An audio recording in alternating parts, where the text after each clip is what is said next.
My wife, 26, and I, 27 male, have been married for 2 years and together for 5. We're child-free. Since I got my first major job at 21, I've contributed 15% of my paycheck to a savings account.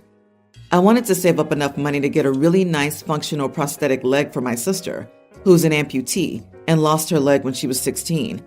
She's been using wheelchairs, crutches, and a cosmetic leg. When my wife, then girlfriend, and I were serious about marriage, I told her that I'd been contributing 15% of my paycheck to the savings account, and I would always do it for the rest of my life.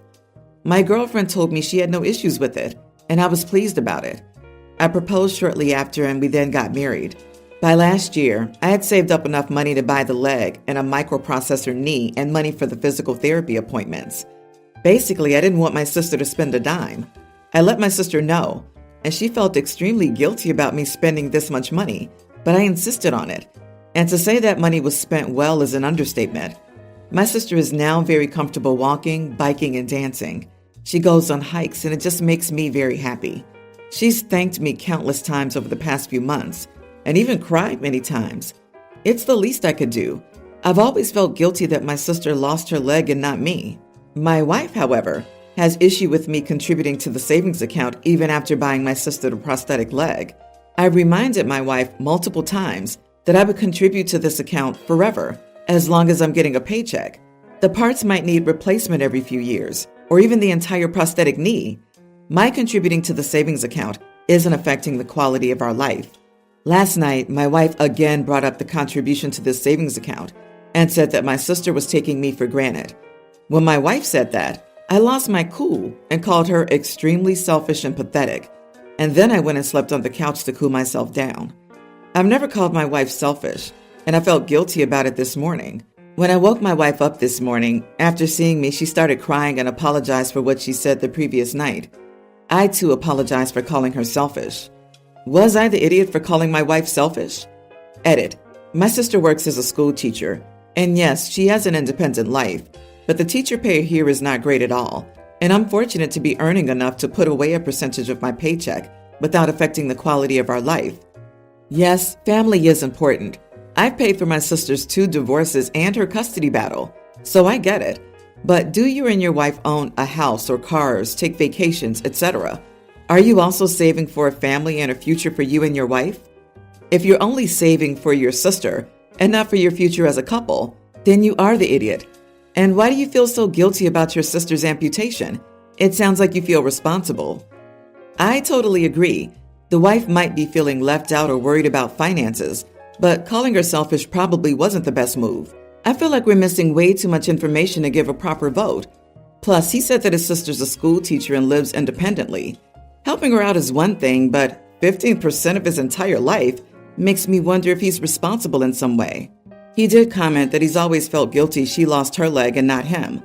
So he may not have been the cause, but whatever happened to her, they were likely together, and he has some form of survivor guilt. It's not a bad idea either way. He'll probably use it for her a few more times, but now she'll be in a position where she may find getting a job easier and won't want him doing it. So then they have a nice little nest egg for retirement or emergencies. We don't know all the details of the accident. Maybe it is survivor's guilt. Maybe OP was somehow responsible for it. We don't know. Hopefully she'll have an easier time with the prosthetic leg. However, it's an unacceptable way of speaking to his life and really shows contempt. I also wonder if it's really not affecting them. A prosthetic is really expensive. And while I applaud the OP for helping his sister, I think the real issue is his guilt affecting the household. My wife's number 1 girl's name is Josephine and Josie Joy. She wanted it to be our daughter's name, telling me it felt just right for our girl.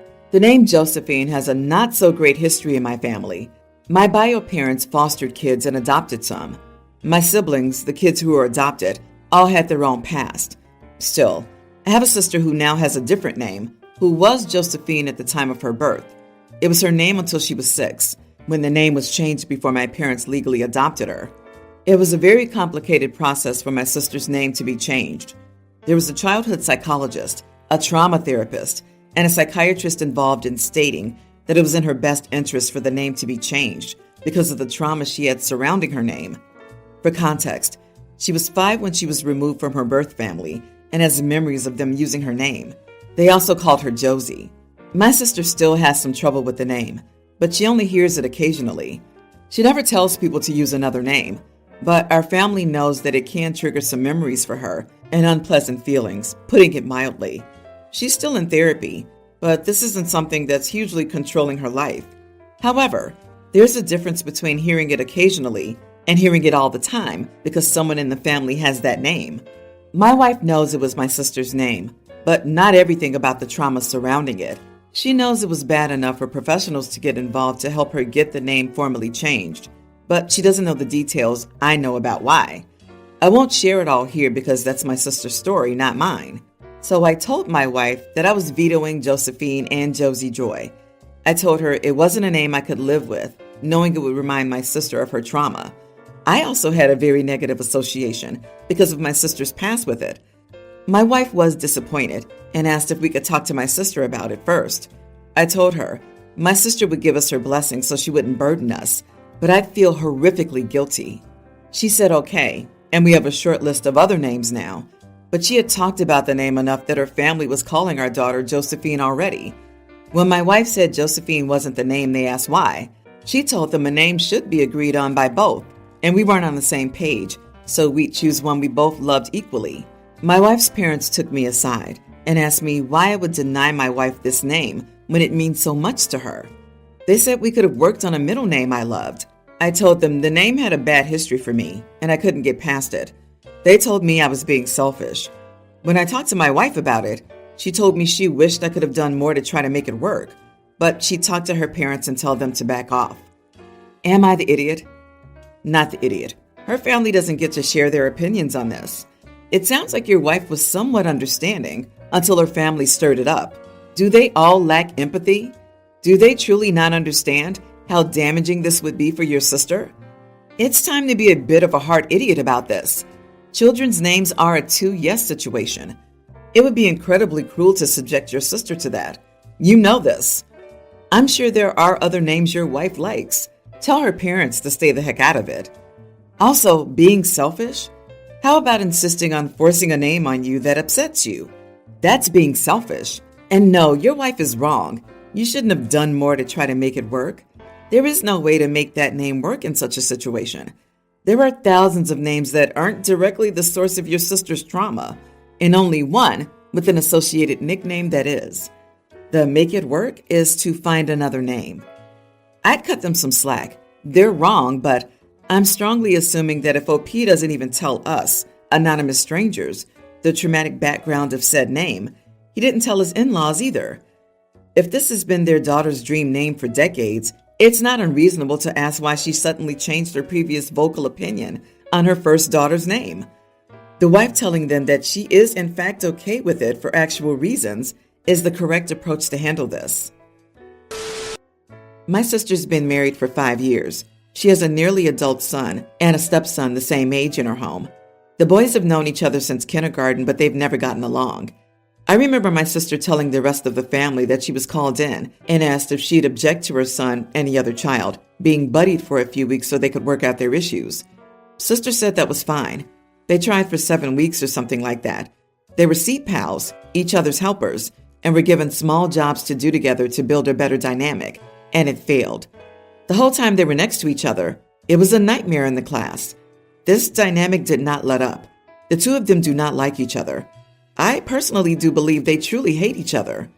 Then my sister and her husband started a relationship. Before them moving in together and prior to the wedding, many of us spoke to my sister about what a bad idea it seemed to be because the boys were not capable of getting along. She told us they'll have to once they're family, and it'll do them some good. I asked her if she really believed that, and if she really wanted to live in a house where two members do not want to see each other, ever. She told me she loved her husband, then fiancé, too much to end things or hold off on marriage.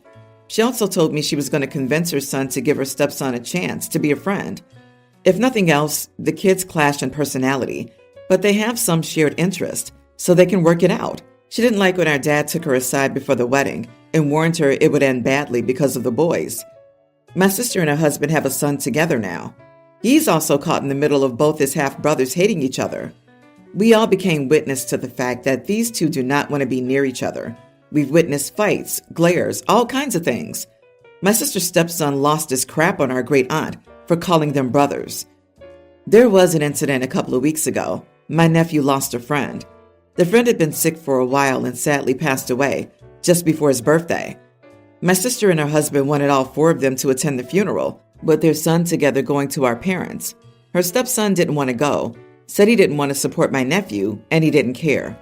He thought it was funny how upset my nephew was, said he hated the dead kid too. While at the funeral, my sister and her husband sympathized with the boy's parents and expressed that both nephew and stepnephew said kind things about their son.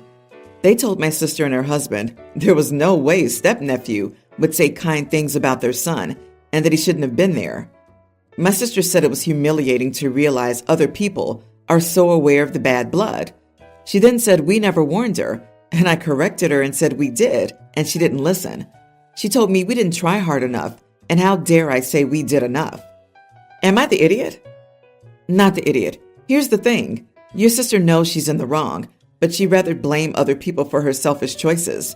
She cared more about getting married than the well-being of either boy. What more did she want you to do? Tie her up until she listened? You can lead the horse to water, but you can't make him drink. She'd already clarified that what she wanted was all that mattered. Shame on her. Let her be embarrassed. It's the least she deserves for ignoring everyone's warnings.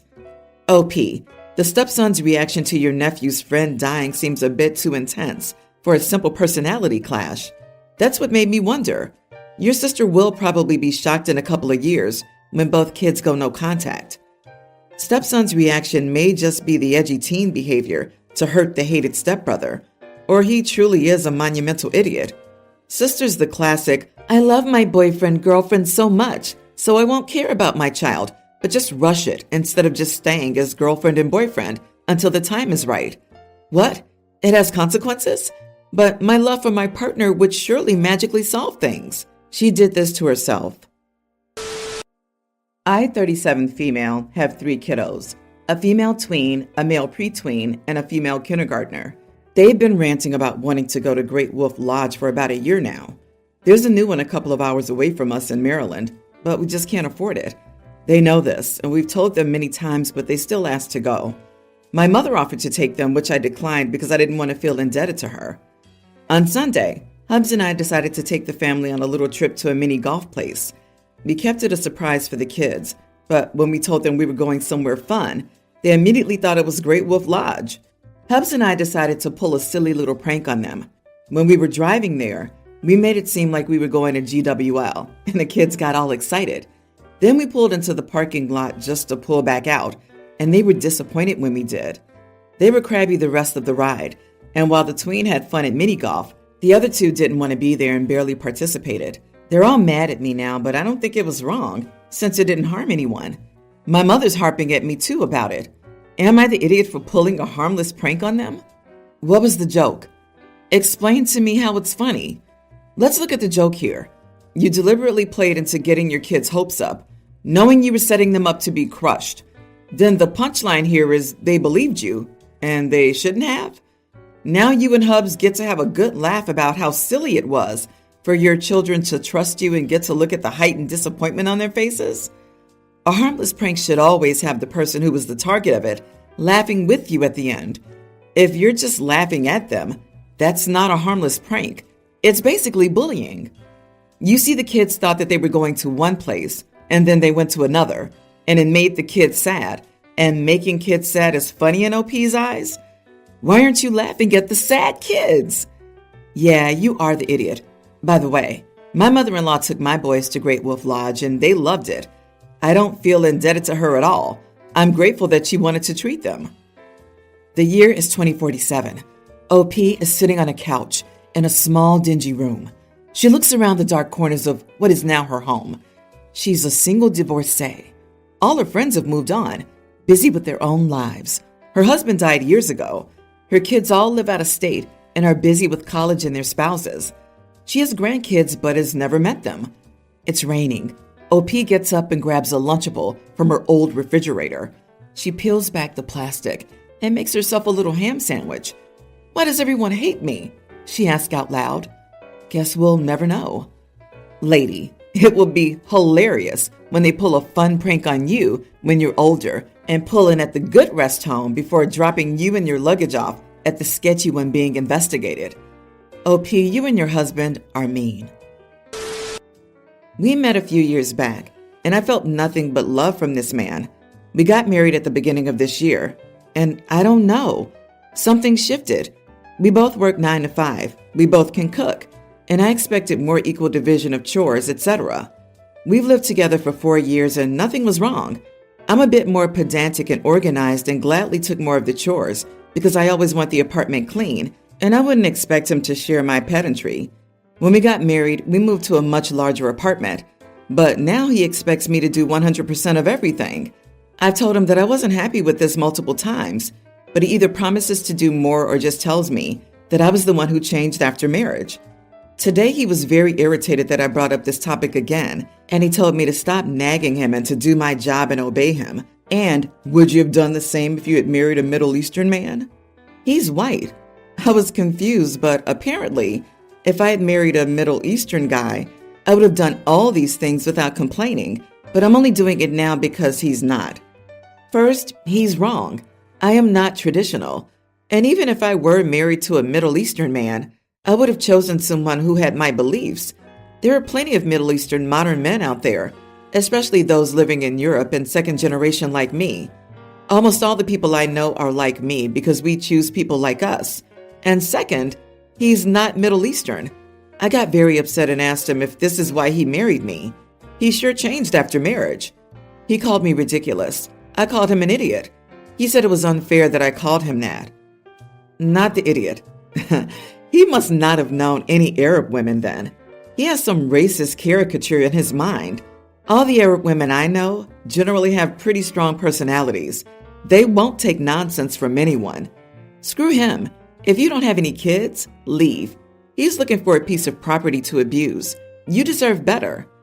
Some men marry women much younger than they are for the same reason. They want to be the boss and always in control of everyone. My ex-husband was younger than I was, and he tried the same nonsense. One day I told him there was only one person in the world he could control. He smirked until I said, "You're the only person you can control." He got angry and yelled, "That's not true." I just walked away thinking, apparently not. An acquaintance of my husband did this. He went to the Philippines to marry a woman 20 years younger, came home with a sweet girl who took over his household and the budget, went to nursing school, then got an MPH, and now he's a stay-at-home dad because she makes twice what he ever did. Luckily, they're both very happy, but the fact that she was handling the money and giving him an allowance 6 months after they met was a surprise to absolutely no one but him.